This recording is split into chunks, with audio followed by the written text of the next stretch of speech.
G'day folks, it's Joe here. Well, I'm going to talk about the engine. So this is part 3. This is what I've come up with over the last couple of years of learning, running that old engine boosted, and this is my little design and the combination that I've come up with best suit my needs. So let's go through it. It's an early block, a neoprene seal block, which was the first of the Holden V8 engines produced. I think after 1970-ish they produced a rope seal rear main. Now this block would be over 40 years old, so she's a dinosaur block. Turns out this was an excellent choice in the finish because of the main cap were that the registers were that tight, and that suggested that this block had really never been put through any performance mods. It may have been a light little street engine, but as far as high horsepower, no, because of the caps. They were so tight in the thing. The engine, the engine machinist was really surprised to see one this tight, because he's done a few over the years and he said they're all loose. So this was quite refreshing and nice to know that you know, the money I was spending was well worth it. We ended up boring it out. Well, it was actually not me, but another crowd had bored it out to 60,000. It never cleaned up, so that's why it was just left. But after a bit of consideration, talking to my engine machinist, machine shop, we came up with a plan of sleeving the block. So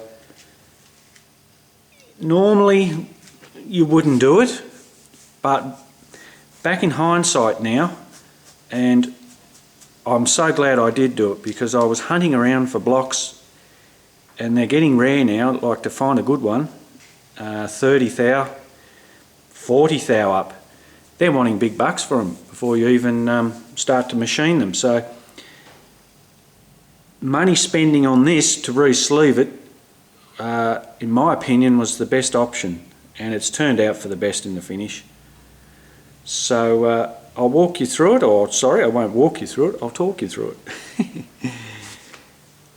Now the crank, stroker crank kit, was purchased in Sydney by Port City Engines, which they do kits, and so it's a Scat 9000 crank. It's got H-beam Scat rods in it, with SRP 16cc forged pistons.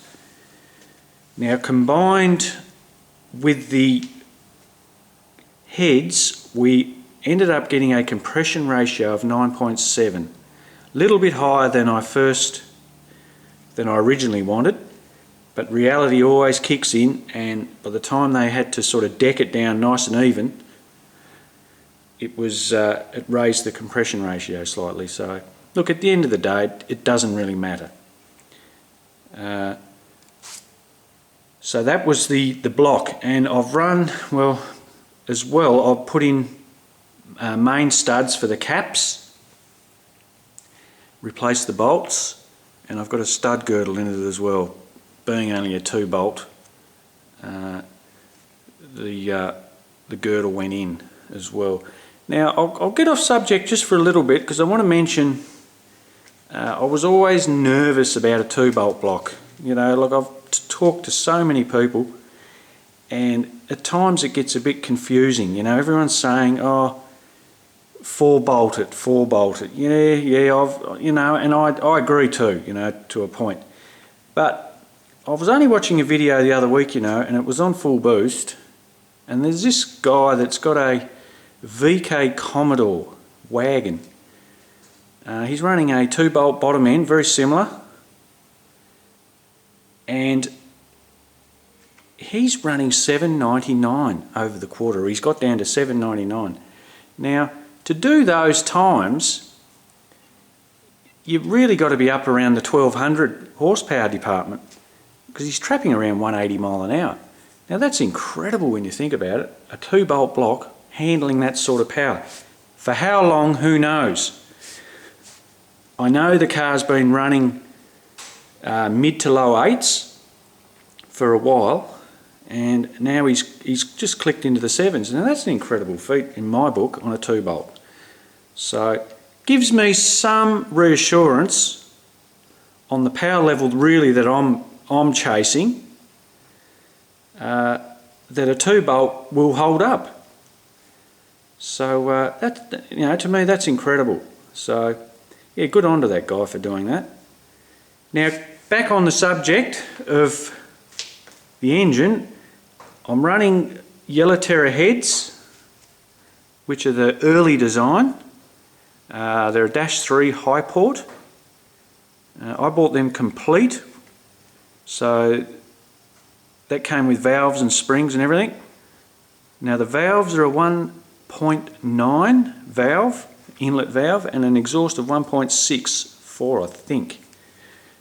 They've got double springs in them, and they're designed to handle a lift of around 600 thou, I think, high 500, 600 lift.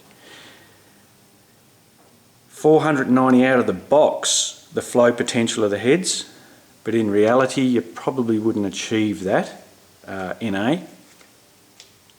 But still, that's very impressive for a Holden style head straight out of the box. I know there's actually a bloke down at Simmons Plains in the club that I'm with. He's got a 355 stroker, and I thought he had the -9s. I got looking at his engine bay there the other weekend. It turns out he's only got -3s, but they've been ported, and that engine is producing in excess of around 570 horse NA. Now that's incredible when you think about it. I know he's got a high-rise manifold, whether it's a Harrop or a Peter Michaels or whatever, but it's a high-rise, and he buzzes that up around 7,500 revs. So, you know, the flow potential of these heads just on their own is quite amazing. So I was really wrapped with it actually when I found out they were only -3s. Alright, back on subject. The camshaft is a 224 at 50 thou, 496 lift. Now that camshaft came from my old engine, so that's an old camshaft I've kept, and that's proven to be a great little camshaft for what I need. Standard push rods, and I have the roller rockers, which are the platinum design Yellowterra, and they're a shaft mounted rocker, so they come as a pair together, and you mount them on a shaft through them, and you mount them. So handling with the small lift that I'm running and the small duration, you know, the springs, you know, they're right in their elements, so that it should give me good reliability in that sense. The manifold is a Edelbrock Talker. It's an old design. It's a single plane. I've actually had that manifold 20 years, and I haven't touched it really. All I did was slightly match port it against the old engine, and that's about it really.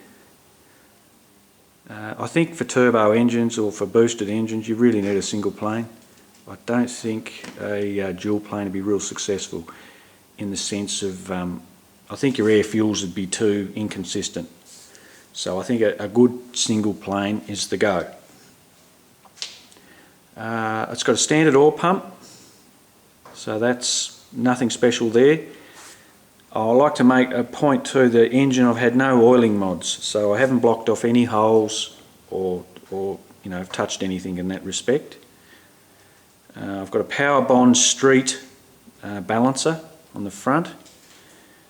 I've got a double row, it's a Rollmaster timing chain, which is basically a standard replacement it's just a bit of a no-brainer really. You wouldn't go putting a single one on them, which the original engines come out with. They're all double row now.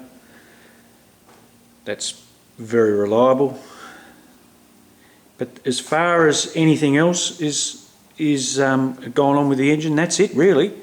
It's just a good, simple, with reasonably good heads. I mean, NA this engine would be touching 400 horse because it is a quite peppy little engine when it's out of boost. It really surprised me actually, the throttle response and just its own go, you know, out of boost. Even though the timing set is very lazy, so there's obviously more power to be had out of boost once I you know, get into that programmable box, that ignition box. But that's down the track. But while I'm sort of got this video running, I want to talk about, just for a minute, my next sort of plan with the car is I want to put an accumulator on it. I've been talking to some guys down there, and look, thanks guys. I'm not going to mention their names, but if they're watching, well, you know, huge thanks to them because they're quite willing to give out information and, you know, help one another down there, which I really like. That's one thing I really like about the club. They're a very open bunch down there, and they like to help you out and offer advice, because I'm only a newbie at it at the end of the day, and all the advice I'm giving I really take on board. So I thank you guys for helping me out in that respect. But I want to put an accumulator on it, which is, I know once I start really pushing the car, I think it's going to, well, it's not I think, I know it's going to be an issue as far as oil surge goes. And oil surge really is basically where you just pick up air, you know. If you're cornering hard, the oil just runs to the side, and next thing you know, you've just lost oil pressure. So I want to look into that. I haven't done enough research on it to really talk about it, but in the coming weeks, that's something I want to talk about. It's very important, and that's one step I'm going to do. But before I get the accumulator, there's a lot of the fellas down there are running, and girls too. There's a lot of girls in that sport. It's not just the guys. But the couple of fellas I was talking to have what they call is an adjustable pressure switch on the oil pressure switch. So, for example, I think one fella said he's got it set at 20 psi. So if it drops below 20 when you're cornering hard or got the revs up, he knows there's an issue. You know, you can basically pull out of it. Okay, there's something going on. Let's address it. At the minute, I've got really no idea if I lose oil pressure or drop. So that's my first thing I want to address, and just monitor that, and then I want to put this accumulator on it. So, because I know once things, once I get better at driving and, you know, more confidence in the car, you know, you're just going to need it. And maybe, well, the thing is, I've spent so much money on this motor, and you know, I don't want to have it all turn pear shape on me. So yeah, you know, I'm really excited in the coming months. I've got a lot of little mini upgrades, and I'm going to share it with you all, and as well as more driving. So I've got a club day on next weekend. Hopefully the wind's not down there. We've had a bit of wind lately, but you know, we've had some really nice days as well. So it's looking like it's going to be all right down there. So yeah, I'm really looking forward to it, and I'm going to put a video. I'm going to set the GoPro up so it's showing out the back of the car, because I think that'd be a great perspective on, as you can see, the car just pulls away from a lot of other cars, and when you're just looking forward with the camera, you can't see it, because I know there's a few guys down there following me around the track, and they sort of come up to me on corners, and then when I get on the straightaways, you know, she just pulls away. So that'll be another little shot I want to do, and it'll be an interesting video. So yeah, a lot more to come, guys. So stay tuned, and I'll catch you later.